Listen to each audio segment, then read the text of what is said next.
health practitioners' knowledge and openness to use this practice in their clinics. Scales was developed in United States via quantitative methods. The original study of the scale and the material methods. The study was conducted between May to July 2020.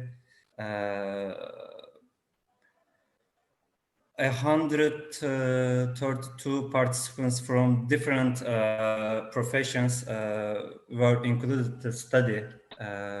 We collected our data via online surveys. We use Google Forms for this data collection process. And other inclusion and exclusion criteria, as you see, to be 18 or older, to communicate in Turkish, working at least 6 months or more in a hospital or in a health organization, and agreeing to participate in the study. Exclusion criteria, the participants who do not meet inclusion criteria were excluded from the study. And we used two forms for data collection. First one of them is individual identification form, and the second one is complementary integrative health assessment scale for practitioners. Our first form was used for collecting data about socio-demographic characteristics of participants, and the second one is the scale that we assess the validity and reliability. This scale was developed by Berger and Johnson, and this is a 5 Likert type scale and including 13 items. And this scale has 2 subdimensions. The first one is intentional practice, and the other one is openness. The Cronbach alpha value was of the original version of scale 0.92. And the first step of validity is linguistic validity. The scale was translated to Turkish via following World Health Organization guidelines. According to these guidelines, we translated the scale to Turkish. This step is calling as forward translation. And then we prepare a common form for this Turkish version and translate it again to English. And this process is backward translation. And we compare the original version of the scale with this backward translation. They show high accordance.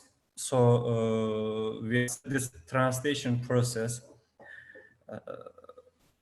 and this translation, this form was assessed by 10 health professionals regarding its cleanness and clarify and understandability. And content validity is the second step of validity process. The content of the scale was developed, was assessed by 9 experts. These experts used the Davis method and give points from 0 to 4 for each items about their suitability, and we calculated item level content validity index and scale level content validity index. Dear Toygar, sorry, And we can pass the results. And we can pass the slide. And our findings, most of the participants were women and most of them also single, and half of the participants were nurse. The mean age was 29. The content validity index was 0.95, and we have to assess Kaiser-Meyer-Olkin and Bartlett test of security before assessing the construct validity. Kaiser-Meyer-Olkin value was over 0.5, and Bartlett test was statistically significant.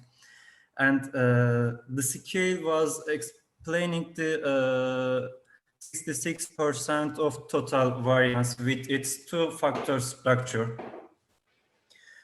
And the item scale correlation and confirmatory factor analysis findings on this table.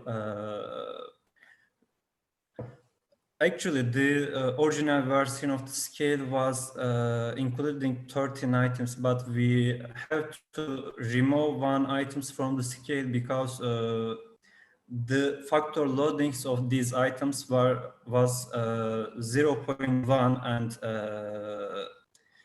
according to research that conducted before, the items with factor loadings lower than 0.30 need to be excluded from the scale, and we asked experts about excluding these items, and after experts' opinions, we excluded one items from the scale, and then confirmatory factor analysis model was statistically acceptable via its model fit values.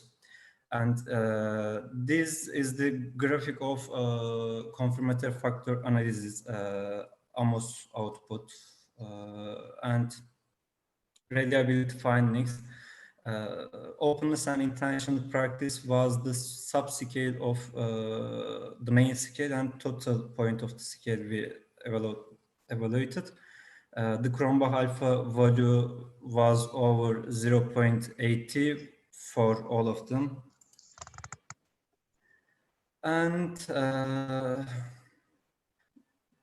for content validity index, the values over 0.78 is regarding as excellent, and in the current study, this value was over 0.78, and this point accepted as excellent in the current study. We used exploratory factor analysis and confirmatory factor analysis to evaluate the construct of the scale, and in the exploratory factor analysis, the scale have to explain more than half of total variance, and in the current study, the scale with its two-factor structure was explaining 66% of total variance. And in the confirmatory factor analysis, we removed one item because of the aforementioned reasons. And the item that we removed from the scale is that bölgedeki tamamlayıcı ve bütünleştirici uygulamaları sunan merkezlerle işbirliği yaparım. I am working together with the centers in area. Actually, we have to remove these items because in United States there are centers that provide opportunity for their customers using complementary and integrative health, but it's not same in the Turkey, so we removed this item from the scale. And the Cronbach alpha value over 0.18 is accepting as high reliable in this type of study. And for the scale and for subscales, the Chroma alpha values were over 0.80, and we accept these values highly reliable. We also use test-retest method to assess the stability of the scale and the correlations the correlations between the first and second over 0.8, and this also accepted highly reliable in these types of studies. Thank you. Çok özür dilerim, biraz zor oldu benim için de Türkçe hazırlayıp çevirmek. Yok, gayet iyiydi bence. Teşekkür ederiz. Yani rahatsızlık verdiysem bazı noktalarda özür dilerim hem katılımcılardan hem oturum başkanlarından.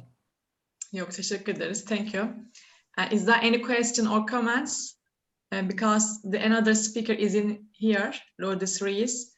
I don't know, maybe he or she, dear Ruiz, listen to dear Toygar. And if you have any question or comments, and you can ask speaker.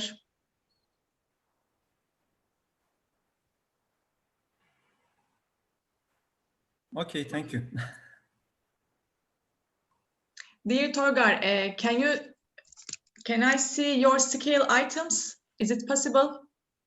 Because I wonder your scale items, and I think that we need this scale in the healthcare area for nurses.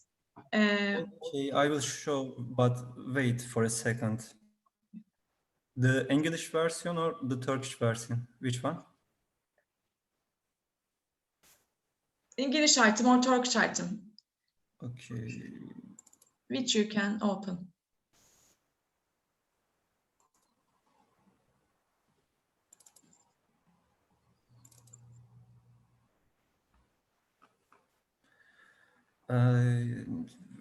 I need to share.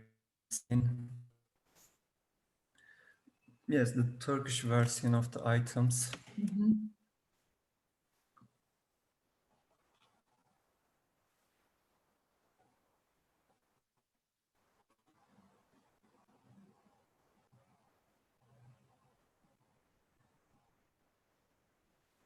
And this is a 5 card scale.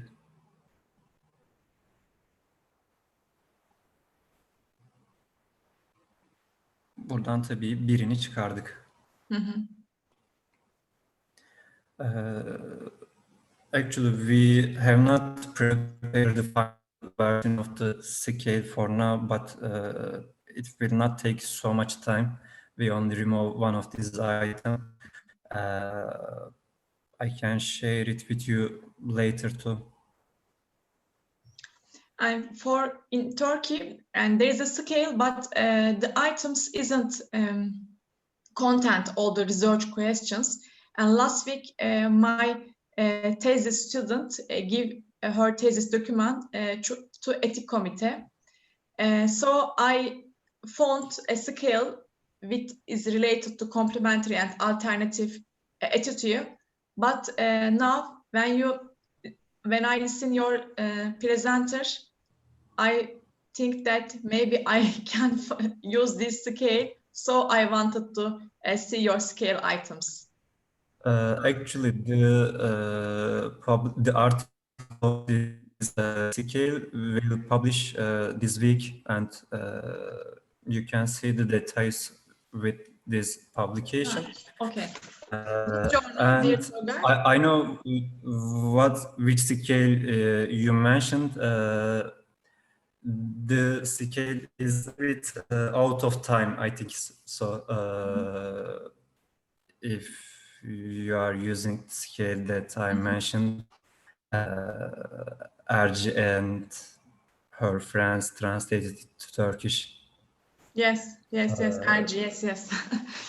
It is a bit out of time. Yes, I know the scale. I have more questions in my brain, but there is no scale, so I found that scale. And which journal did you print this research? Progress in Health Science, a journal from If you can write your email, I can share the article and the Turkish version of the scale with you. Okay, thank you. Thank you very much. Thank you for your question. And now the second speaker, dear Lourdes Ruiz, from Obuda University, Ecuador, and title subject is Biometric Screenings, the route to occupational safety and health. Hello everyone, can you hear me? Yeah, we hear you.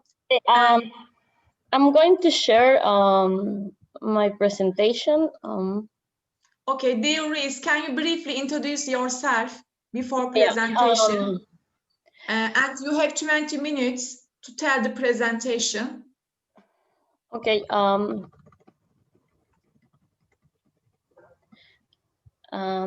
Can you see the presentation? Yeah. We see. Okay. Thank you so much. I'm sorry I mixed up the times because I am in Hungary. So I thought it was going to be the same time than in Turkey. So I'm very sorry.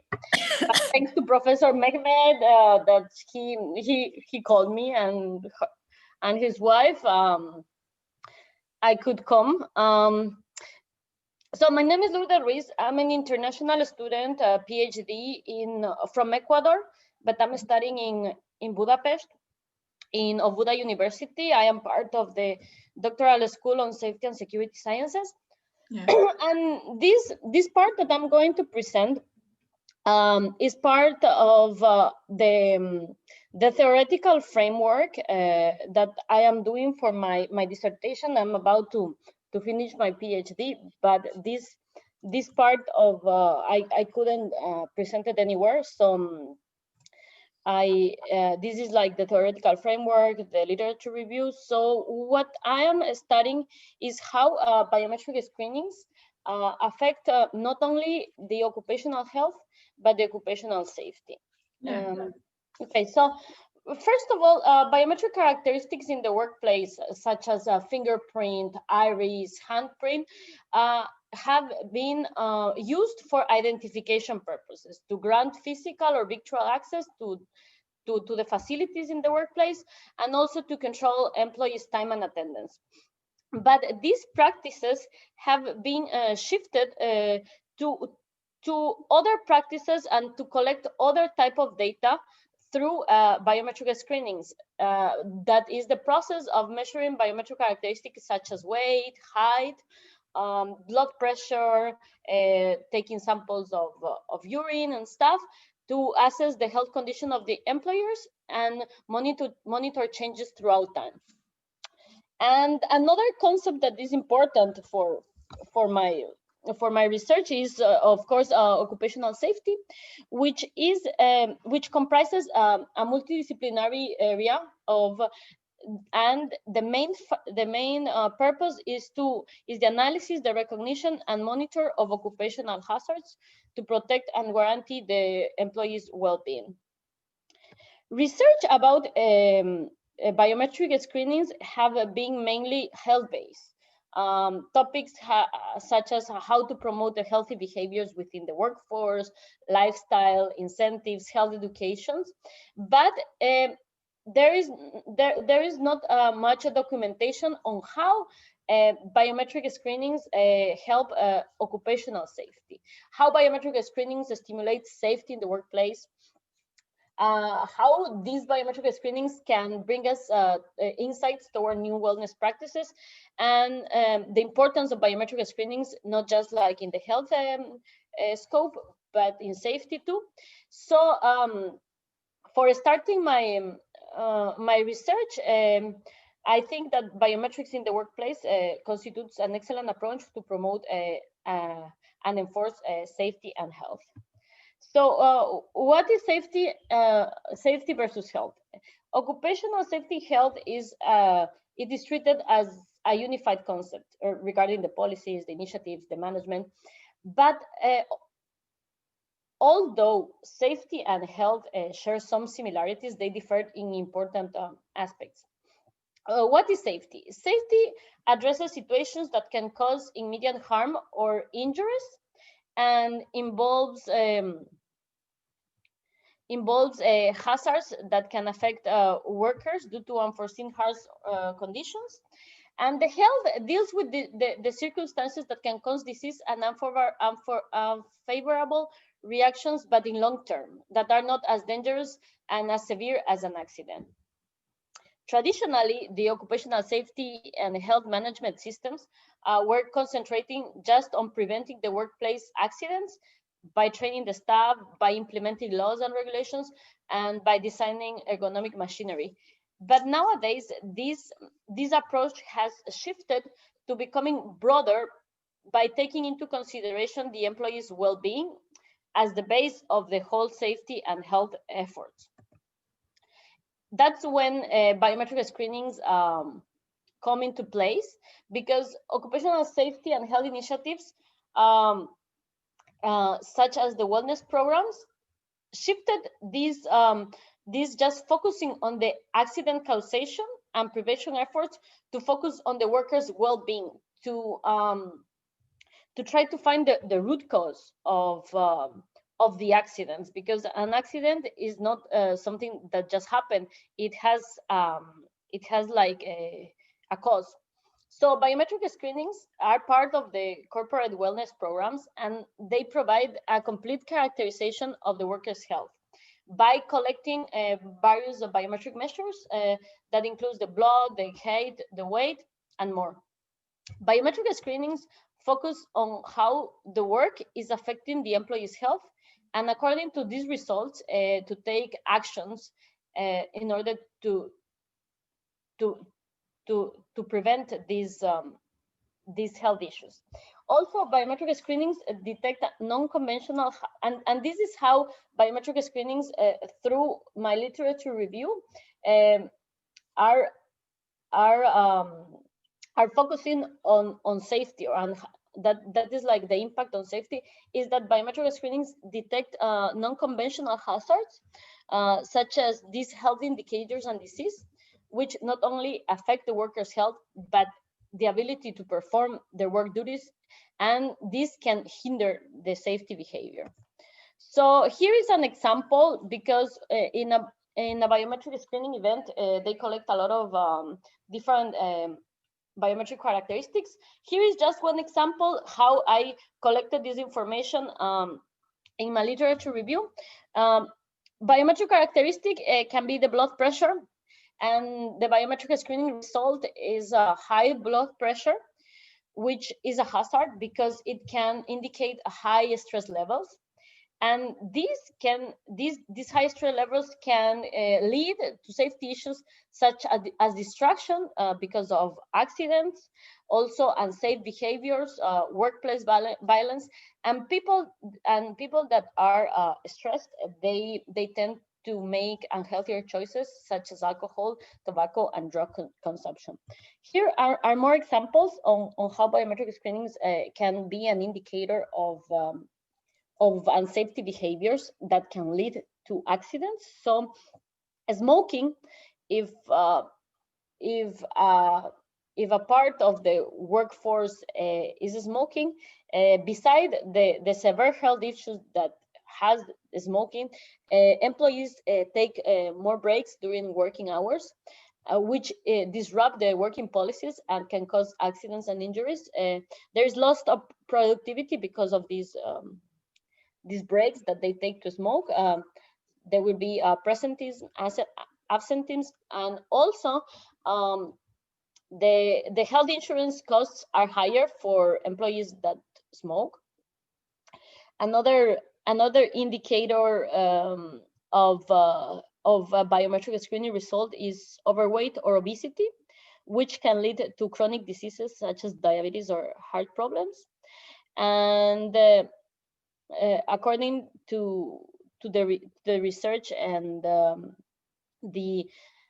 there is a deterioration in the cognitive performance for people that are overweight, and they also have prolonged time reactions, which can cause accidents. And also people that are overweight or obese, they tend to unintentionally injuring themselves more often. and there is a impairment in job activities, and there is more frequent overexertions and falls. And another example is the blood glucose levels. If they are high, blood glucose levels can lead to diabetes and prediabetes, which can cause vision loss, kidney failure, dizziness, loss of conscious because of a glucose imbalance that can be very serious in a workplace, especially like in safety positions. And also they can cause occupational incidents, absenteeism, fatigue, overweight, and early retirement. And also there is a disability in these cases. So so how health and safety are connected in the workplace via biometric screenings. So occupational safety and health, they are interconnected because the workforce's health is linked to the performance and safety in an organization. Employees that are in good health are more productive and are resilient and less prone to safety incidents. Also, these biometric screenings boost the morale of the workers because they understand and they appreciate the organization efforts towards their health, which is translated into employee retention and a feeling of ownership of the business, and they are motivated towards safety behaviors. Here is like a conceptual map on how this happens with how is the connection between biometric screenings and safety. So here there is a workplace biometric screenings. There is a collection of biometric characteristics such as height, blood, weight. When the results are, when the biometric screenings have the results, we can start hazard identification of other non-conventional hazards that are used for risk assessment, such as obesity, smoking, sedentary behavior, and diabetes. And throughout these hazard identification, the company can get like early intervention throughout disease management, health coach, and also to update the health and safety policies to get a long-term health and safety outcomes. So my conclusions for this part is that biometric screenings constitute a vital part of the wellness programs, since at one event it is possible to collect several biometric characteristics. The biometric screenings, they provide a holistic vision of the workforce's health status and how the work is affecting the health of the employees. And they are a great opportunity to detect chronic diseases or this health risk factor, to prevent them and treat them and manage them. And also the impact of the biometric screenings keeps present after this, because it goes beyond the health benefits, but it also aids in the identification of hazards. That's how it is connected with safety, which are a critical element in the risk analysis and consequently enhance safety behaviors at the workplace. So thank you so much for your attention. Do you have any questions? Thank you, dear Ruiz, for your presentation. Is there any question or comments? Yeah. Actually, raise a question. Thank you very much, Lourdes. Such an interesting presentation. Thank you. I kind of wonder whether, I think you obtained some data, didn't you? This is just the first part of the theoretical framework. I collected actual biometric screening data in a university in Ecuador. We collect the data, we processed, we analyze, Yeah, And that was the question I was going to ask you. I was going to say whether, if you have any data, did you do any sort of modeling approach? Yeah. By using your data? That was the question I was going to raise. So you just mentioned this. Yeah. Well, that is like the last part of my research. So we collected the data of almost 500 people that is working in a university in Ecuador. I see.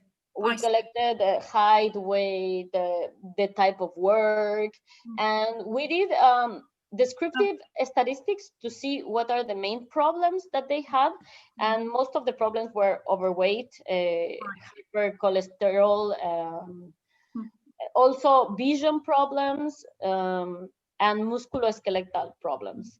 And then we did some inferential statistics to see what is the real connection between the biometric characteristics and how the work is affecting that. And we did a logistic regression, and there were two factors that affected the occupational diagnosis, because I worked with an occupational doctor.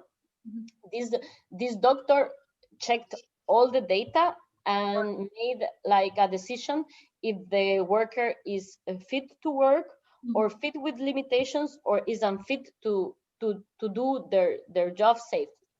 So with this we did a logistic regression, and the main the main two factors that affected the occupational safety is if they have problems in the physical examination, and also if the worker is female.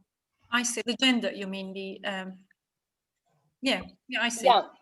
Yeah, so here in this case, we with this type of results, we gave it to the university in order to help them to prioritize their their health initiatives. And also it is it is just a case study, but it can reflect on how the work, the sedentary work, and mostly now with the COVID that we are like in home office, is affecting the work. Yeah. Very interesting. Thank you very much. Thank you. Yeah, thank you. Thank you very much, dear Ruiz. And now the third speaker, Elda, is here. Are you here, dear Elda Latollari?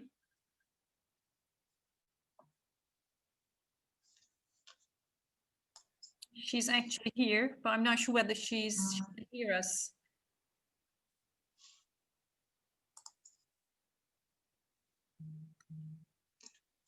Elda, can you hear us? Dear Elda Latollari, the third speaker is in here, and her subject is effectiveness of acupuncture in patients with peripheral facial palsy. And are you here, dear Elda? And do you hear me?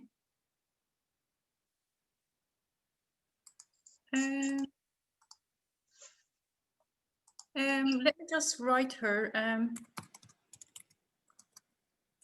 I'm here. Hello. I'm here. Hello. I'm Elda Latollari from Albania. Sorry for being late, because I didn't know it has the time of Turkey. Okay. And if you are ready, dear Elda, you can start your presentation. But before the presentation, can you briefly introduce yourself? I'm Elda Latollari. I've studied physical therapy in University of Tirana, Albania. I've done studies in bachelor degree and also Master of Science. Now I work as a physical therapist in a foundation here, and also I'm an external lecturer near the faculty of Pannoli here in Korça, Albania. Okay. My study has in focus effectiveness of acupuncture in patients with peripheral. Sorry, can you share your screen and your presentation? Can you share your screen? Yeah, I can. Wait a minute.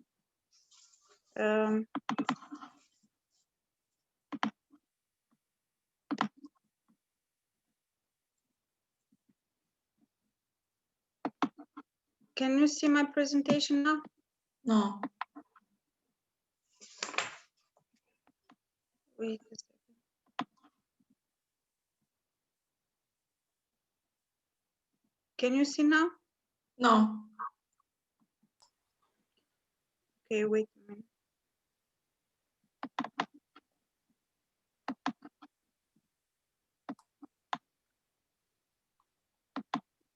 It says here someone is sharing the screen, and I can share the same thing. Yeah. Dear Ruiz. Okay. Now maybe you can try now. Okay. 1 minute.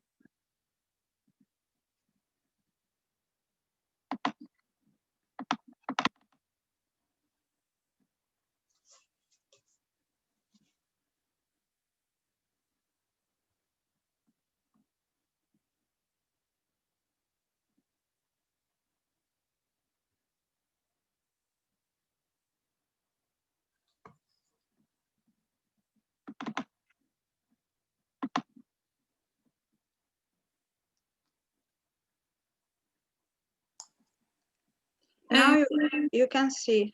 Well, actually, you know, Elda, we can see you, but we can't see your screen. I will just call the IT staff and, you know, maybe they might help us to sort things out. Just a few seconds, please.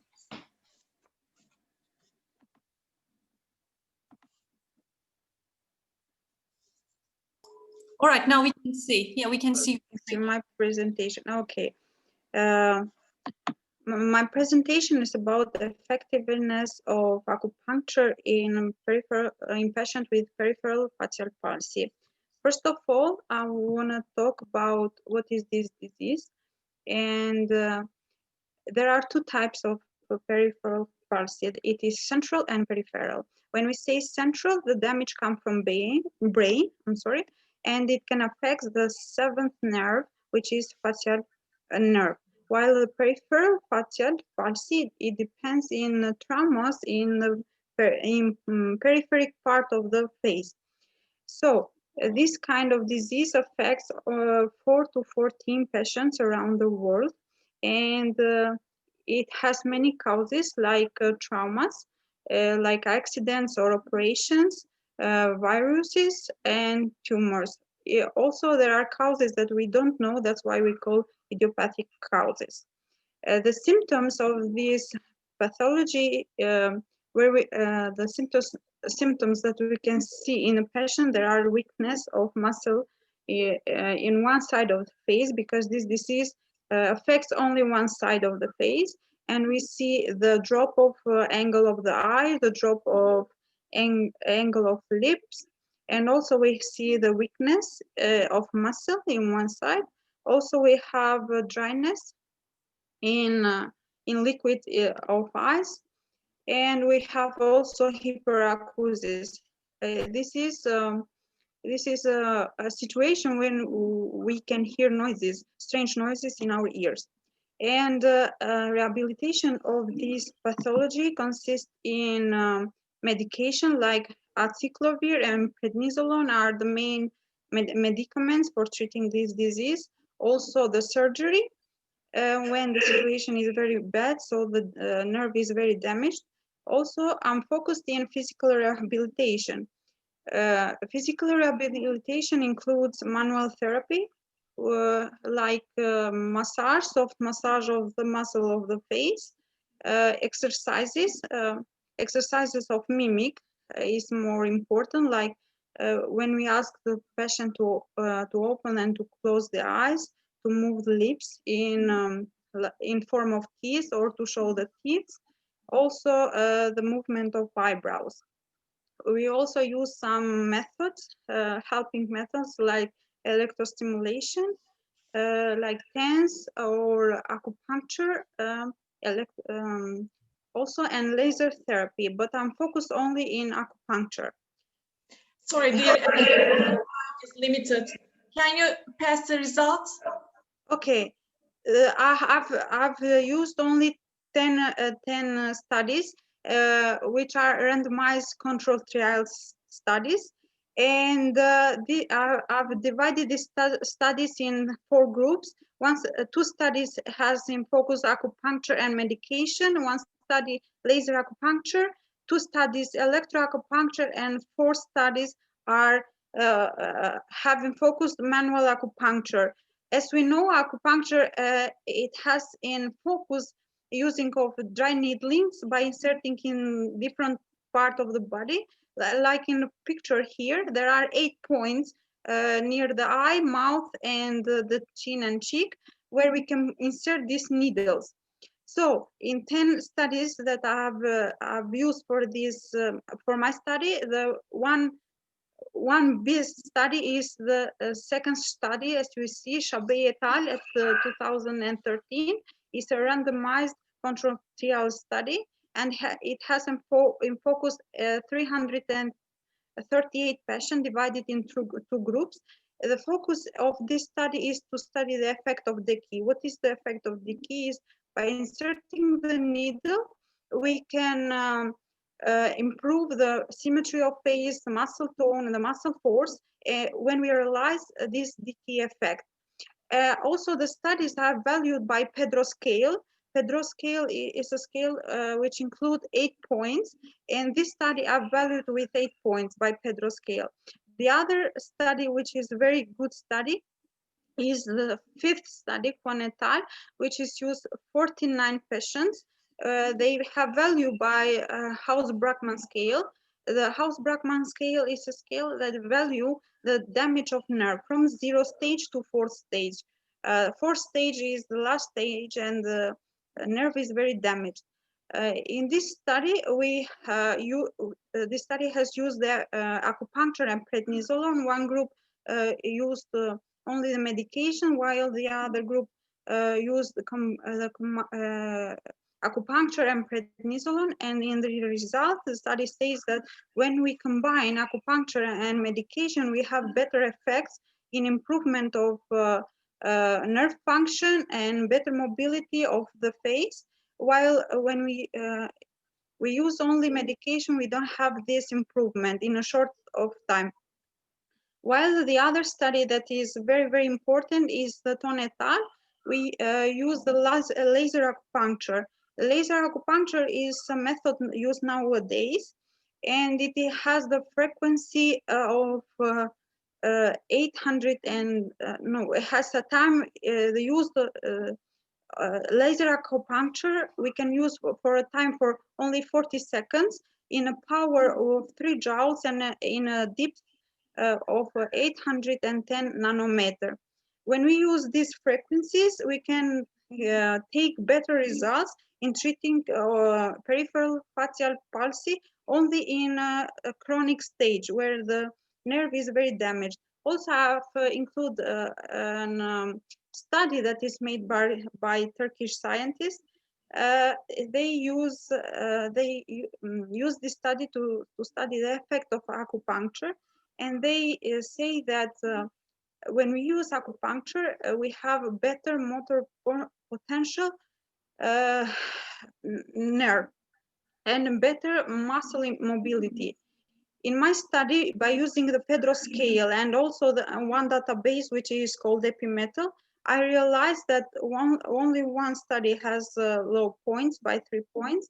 6 studies have medium points, like from 4 to 7 points, and the 3 studies are valued with the highest point from 7 to 10. And I conclude that in the first stage of bell palsy, we can use high level laser with acupuncture because it can reduce the inflammation. While during the chronic stage, we can use low level laser combining with acupuncture. But when we combine acupuncture with exercises, we can have a rehabilitation of patients in a very short of time, and also they can be improved the muscle tone and also the force of the muscle. As I said, according to Pedro, and when I read some studies, I saw that there are three very important and very interesting studies. One is the Wang et al., which has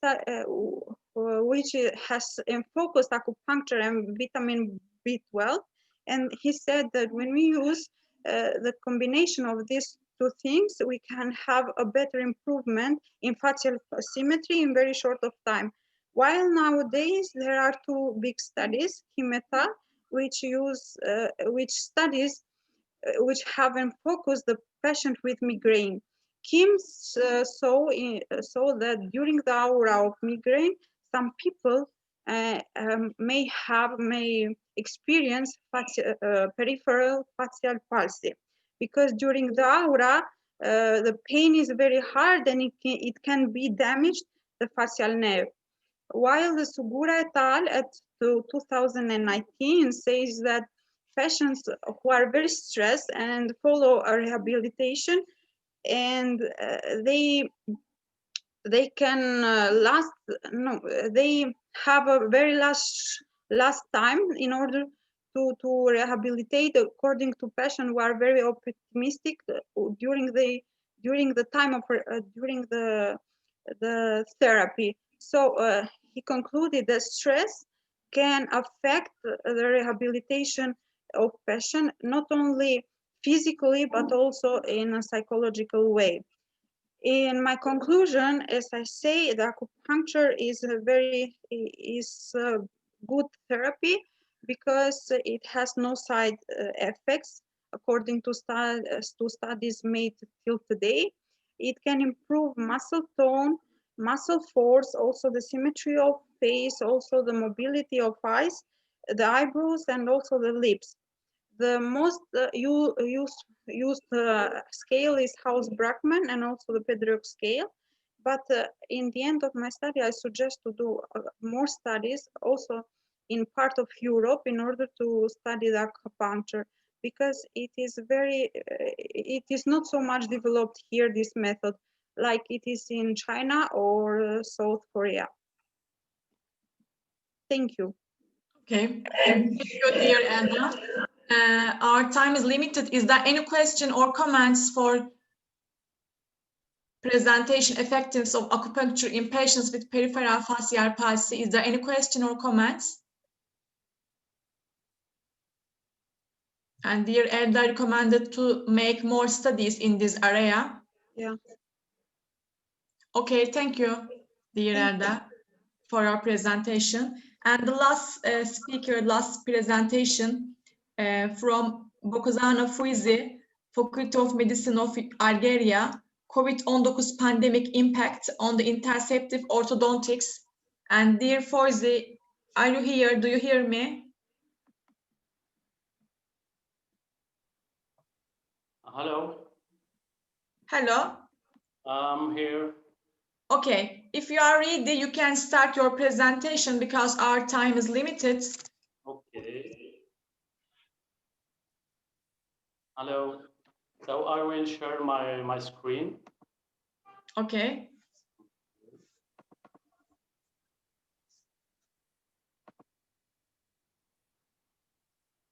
Is it visible, please? Yeah.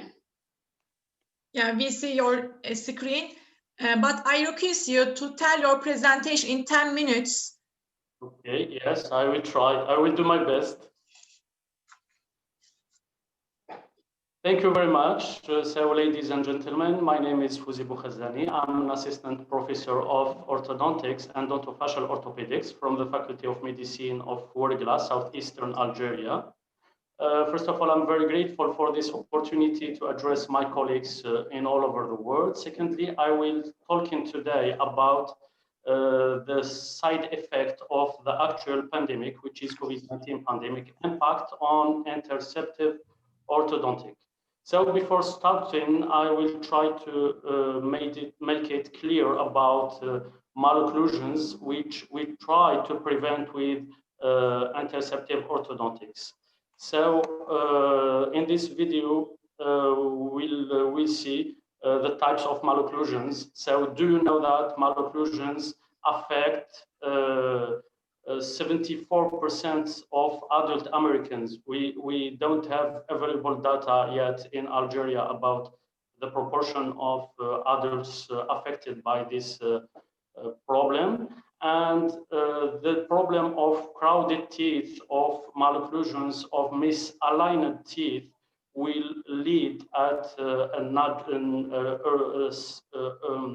later stage to early loss of teeth, as you can see, with different problems in the jaws, with headaches, with earache, with professional issues.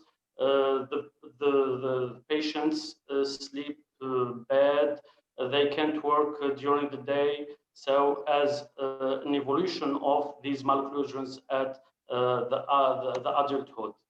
So we try to prevent these malocclusions earlier with the interceptive orthodontics. The interceptive orthodontics is cost-effective approach of orthodontics, and it's part of the practice which aims either to prevent or to intercept the early signs of malocclusions during the growth. So we try to work with growing children, and when we say growth, we will say time. It's important to make a correct treatment at the correct moment.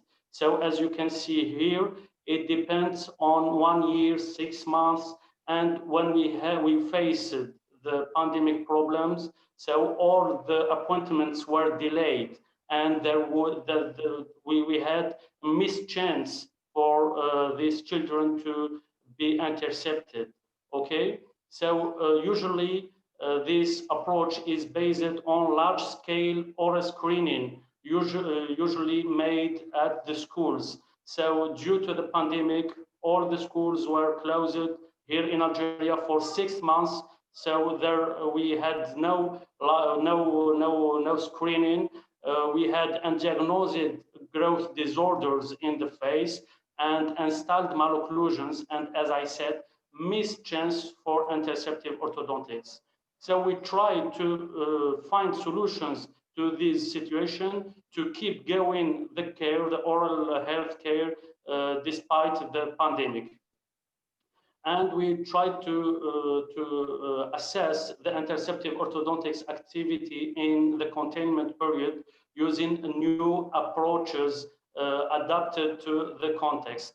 So we try to use social media, Facebook, brochures mailed to the parents, teleorthodontics, and preformed appliances which can used on the children without problem, without need of close appointments.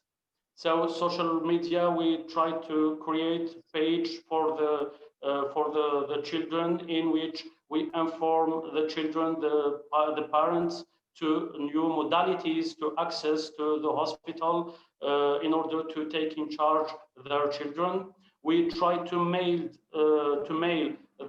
these brochures to the parents via mail services in order to make self-screening, that parents will make screening for their children in order to ask or to request appointments if their children presented one of these situations on the brochures, as you can see.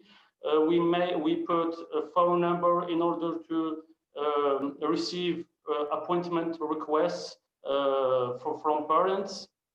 And as you can see on the results, so the graph before this approach, so we used to see 40 to 38 children monthly and to take them in charge with the interceptive orthodontics. So after the first case announcement in Algeria, you can see the curve, how it was down. After schools closure in March 18th here in Algeria, we had no cases starting from April 2020 because there would be no screening in the schools. Okay.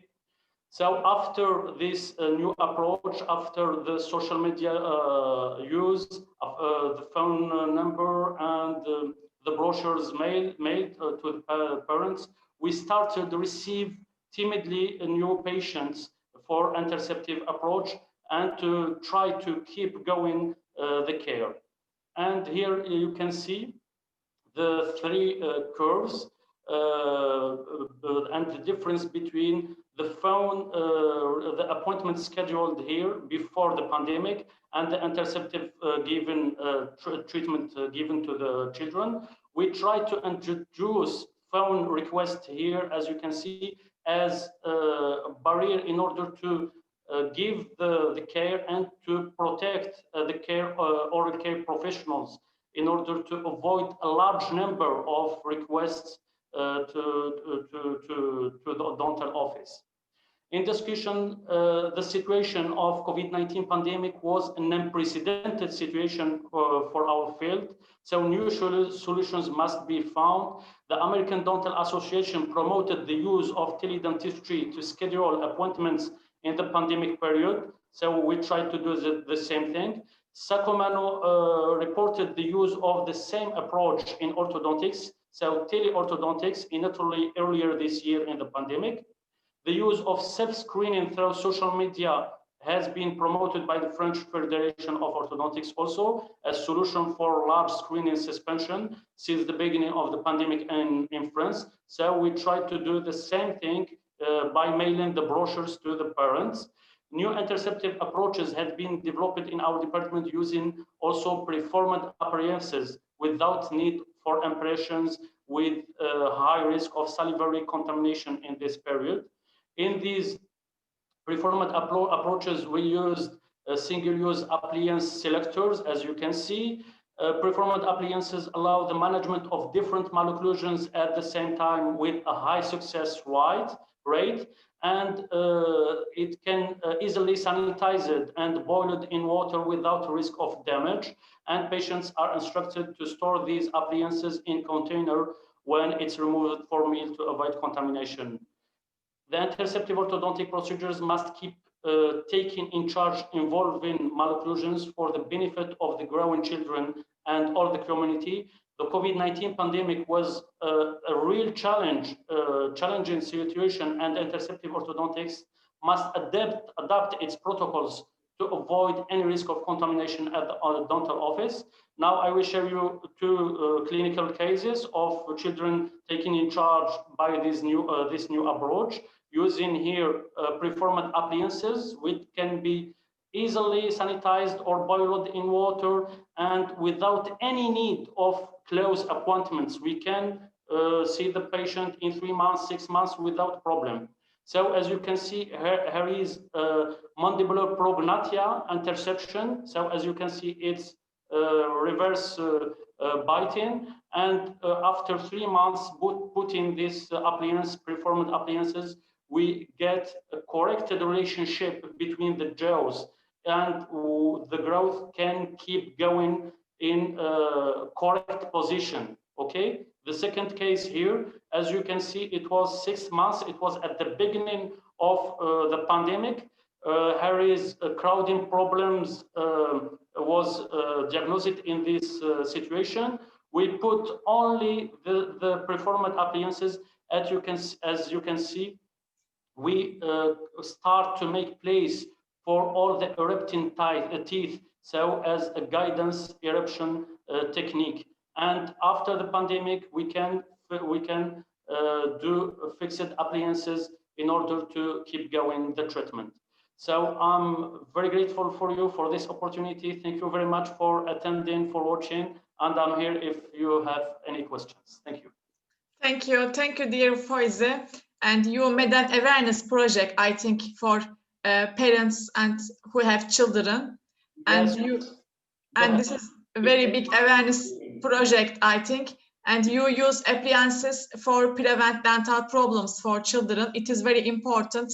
And I have twins, so this subject is very different and important area for me. So I thank you for this awareness. You are the most welcome. Subject. It was my pleasure. Thank you. Is there any question or comments?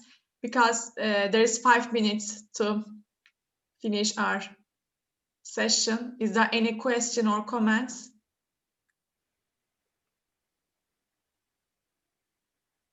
All right. Okay, thank you. Thank you for all presenters.